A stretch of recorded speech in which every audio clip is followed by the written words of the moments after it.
Gimana kok masih bahas nasab terus gitu? Emang kenapa? Lo ndak, jenengan itu kan seperti ini, ngaku Syarif, ngaku Sayyid, Kapan saya ngaku Sayyid dan Abu Syarif? Kapan? dan jenengan itu Bentar dulu, beneran kapan? membatalkan nasab orang Sebentar. lain. Janganlah Sebentar. kita bahas nasab Kapan? sendiri daripada kita membahas nasab orang lain. Ini bukan membahas nasab orang lain, ini membahas nasabnya Nabi Kok dan baru sekarang keturunannya. ini toh ada Kata siapa ulama baru dadakan, sekarang? ada. Assalamualaikum warahmatullahi wabarakatuh. Kembali lagi bersama 9.0 TV dari Buta Pandita Lupi Kabupaten Bulukumba.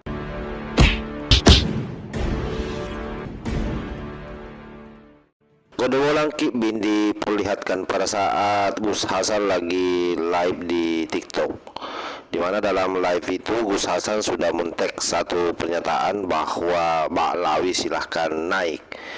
Lalu Muki Bing ini kemudian memaksa diri untuk naik, dan pada saat sudah ada dalam komal, dia mencoba memframing bahwa Mbak Lawi itu nasabnya tersambung ke Rasulullah dan sudah mendapat isbat dari Narkoba Internasional.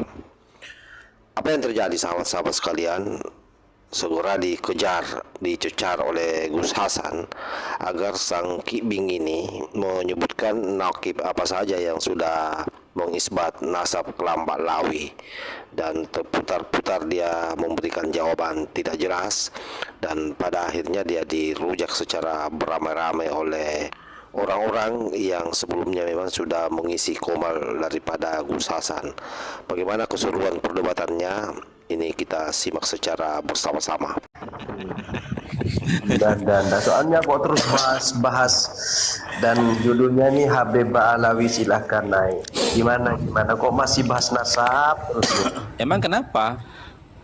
Enggak, saya itu cuma bertanya, dasar jenengan itu Gus, jenengan itu apa dasarnya? Dasar apa? Kok selalu mengatakan rungkatlah, batallah, tidak ada nakib internasional yang mengisbatlah? Ada enggak nakibnya yang mengisbat? Coba lihat itu di Narkoba Ashraf, Narkoba Internasional di Apa namanya? Apa namanya? Narkoba apa namanya?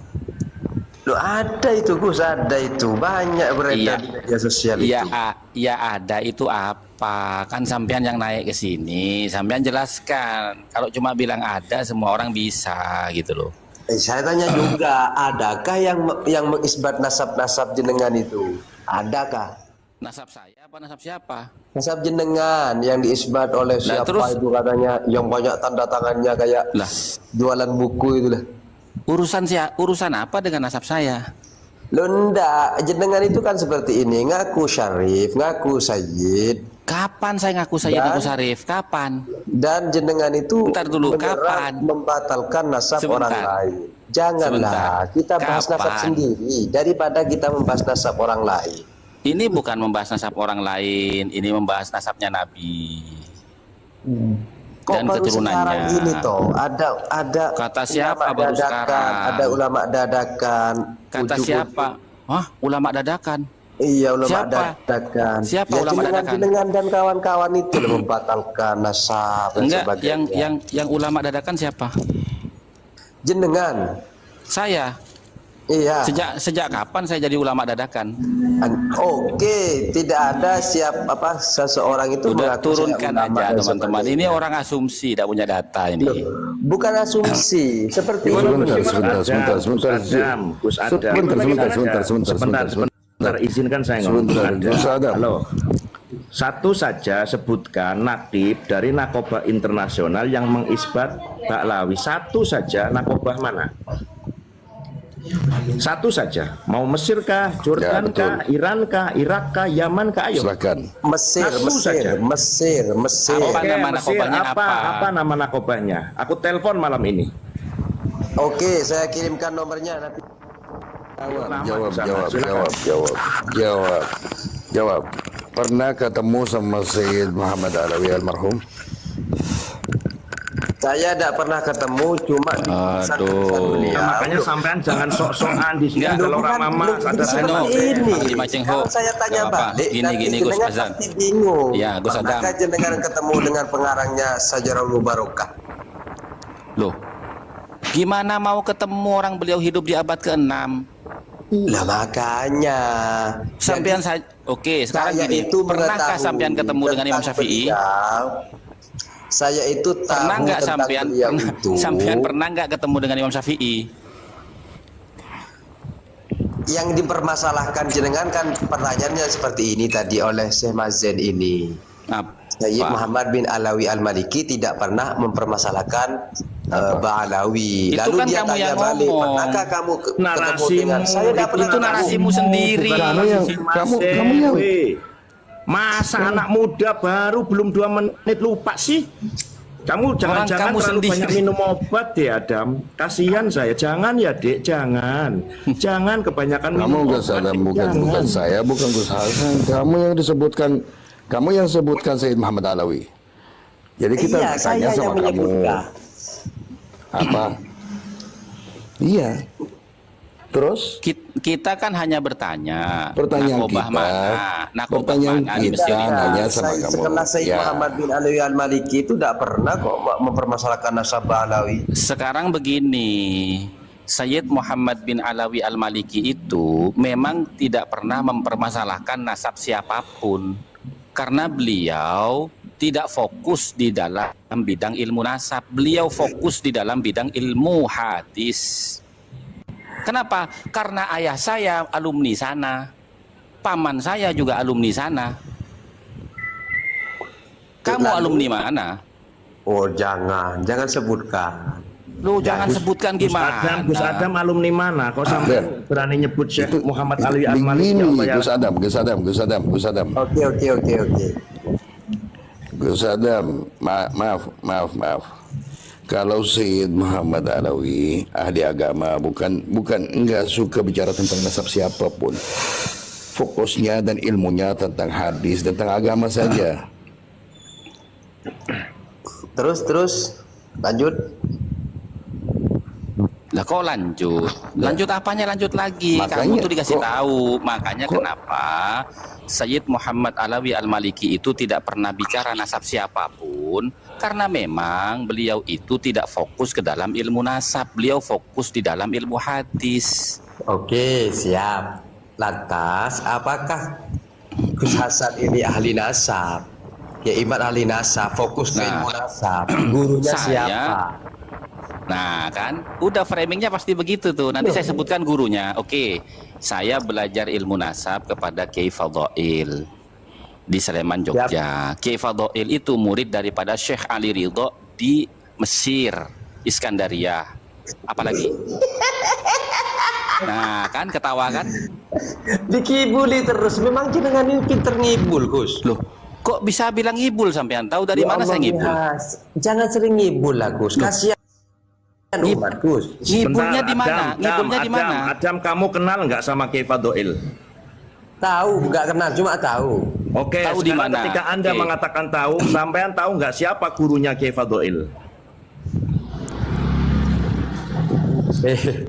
Ya tahu. Tahu nggak siapa guru daripada Kiai Fadhail? Sebutin. Yang disebutkan tadi oleh Gus Hasan itu. Nah, Dia artinya siapa? Anda itu orang Saya yang lupa, tidak tahu memang lupa tapi sok dalam tahu. mohon maaf. Gini aja Adam, gini sebentar ya Adam, lebih baik kamu berak, tak tunggu besok subuh, jangan-jangan taimu jadi emas. Terima kasih. Anda Bang Limang Jingho, lebih baik kamu itu lihat film Mano saja sudah, lebih enak lah gitu ya.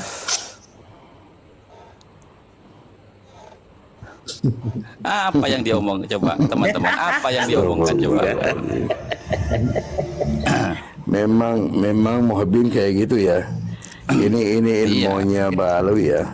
Kayak gitu Saya ilmunya Ba'alawi. Saya Mazen. Iya Kiai. Menurut Iya, salah satu iya, pakar DNA, Dokter Sugeng, jangankan Mukibin, Ba'alawi saja, nggak ada yang pinter karena otaknya tertinggal di Yaman, begitu katanya.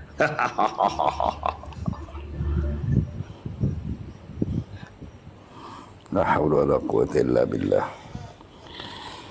Masalahnya bukan nggak punya ilmu, masalahnya juga itu namanya tidak tahu adabul hadis, adabul hiwar. Iya, betul. Kan tadi saya tuh begini, kalau orang nggak punya data itu mendingkan turunkan saja. Buat apa kalau nggak punya data? Hanya framing saja, bawa-bawa nama Sayyid Muhammad Ali Al-Maliki. Apapun itu ya, yang namanya mukibing, saya kira memang harus kita berani berasumsi bahwa memang otaknya tidak cukup-cukup. Dia hanya modal nekat saja membela junjungannya. Di setiap kanal-kanal media sosial berupaya masuk untuk berkomentar, tetapi semakin mereka mengeluarkan pembelaan-pembelaan, maka ada dua hal yang terjadi. Yang pertama bahwa kedebolannya, kedunguannya terkonfirmasi, akalnya memang tidak bekerja dengan baik, lalu kemudian semakin menambah rungkatnya nasab Klambalawi. Inilah situasi yang terjadi sampai hari ini, dan saya punya keyakinan sampai kapanpun mereka semua barisan pendukung Klambalawi tidak akan sanggup untuk mengungkap data, fakta yang diminta oleh para netizen Nusantara terkait dengan nasab Klambalawi yang tidak saja diragukan tapi sudah dipastikan tidak bersambung ke Rasulullah Sallallahu Alaihi Wasallam. Seharusnya mereka semua kembali dan berpikir normal. Bagaimana mereka mencintai leluhurnya. Jangan leluhur bangsa Yahudi yang diululukan, padahal selama ini mereka ditipu. Mereka diperalat saja sebagai alat untuk maju di depan. Kenapa kalian yang diperalat? Karena pada prinsipnya Klambalawi sendiri memang sudah tidak sanggup. Sehingga asumsi-asumsi yang kalian sampaikan di publik itu semakin merungkatkan nasabnya. Dan itu tidak akan menolong sama sekali Klambalawi. Saya kira demikian. Wallahul muwaffiq ila aqwamit thariq. Wassalamualaikum warahmatullahi wabarakatuh.